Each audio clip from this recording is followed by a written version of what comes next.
Hai Zi, Eh, sini, duduk dulu. ternyata kamu di sini. Aku dari tadi nyariin kamu loh. Emang di sini? Ada apa nih? Ada something kah? Tahu gak sih Zi, ternyata semakin naik semester, semakin berat juga tugasnya. Makin banyak aja loh tugas aku. Ya namanya juga kuliah. Kalau nggak mau ada tugas, ya nggak usah kuliah. Kok kamu gitu sih? Emangnya kamu gak ada tugas? Dosen kamu baik ya? Rasanya capek banget ternyata kerja sambil kuliah kayak gini. Pasti capek banget dong. Udah gitu, kita harus bisa manage mana urusan pekerjaan dan mana urusan kuliah. Belum lagi kalau pas kerjaan banyak, terus deadline tugas kuliah udah mepet. Nah, kalau itu sih rasanya kepala udah kayak mau meledak. Bisa gila gak sih kalau lama-lama kayak gini terus? Kapan sih lulusnya? Gak gila kok, walaupun hampir. Tapi kan semua itu adalah keputusan yang udah kita pilih. Kamu juga kan? Kita udah memutuskan untuk memilih kerja sambil kuliah. Jadi kita juga harus berani buat ngambil resikonya. Capek itu wajar kok. Salah juga udah biasa. Yang penting itu gimana cara kita supaya bisa tetap menjalankan itu semua dengan baik. Ya kalau teorinya emang gampang Ji, tapi kan kamu tahu sendiri gimana capeknya, gimana perjuangannya, gimana stresnya. Kadang rasanya aku mau nyerah aja deh.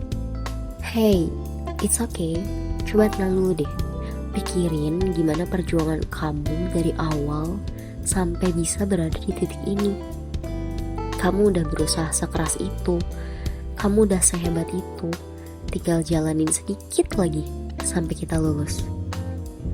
Kalau udah stres gini gimana sih? Oke, gini.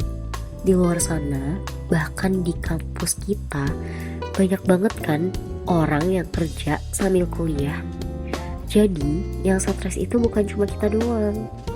Stres itu keadaan alamiah yang dialami semua orang sebagai respon terhadap tantangan atau perubahan dalam hidup. Jadi, kalau kamu stres, bukan berarti kamu harus stuck dan give up. Tahu gak gimana caranya supaya pikiran kamu lebih nyaman? Gimana ya?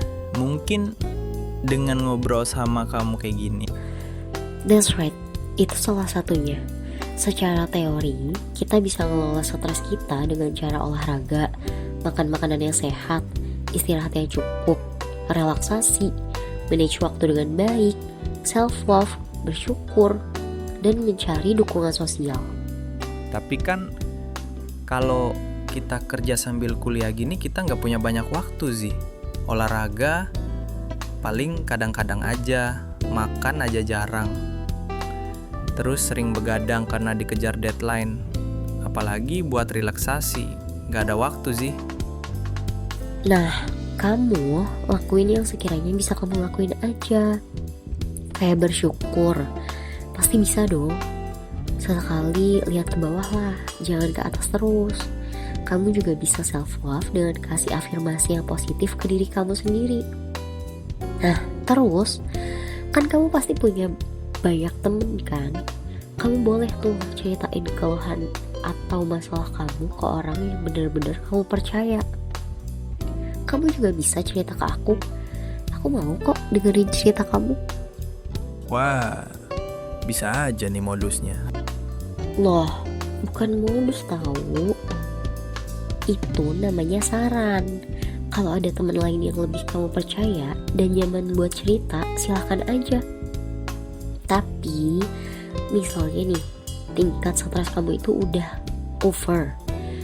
Udah gak bisa kamu kelola sendiri. Bahkan kamu ngerasa gak ada lagi temen yang bisa kasih kamu solusi. Kamu boleh banget kok datang ke konselor atau psikolog. Tunggu. Aku cuma stres aja sih ya, bukan gangguan jiwa.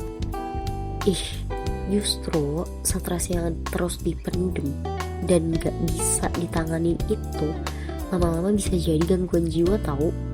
Ke konselor atau psikolog itu bukan hal yang tabu. Sama aja kayak kita berobat ke dokter.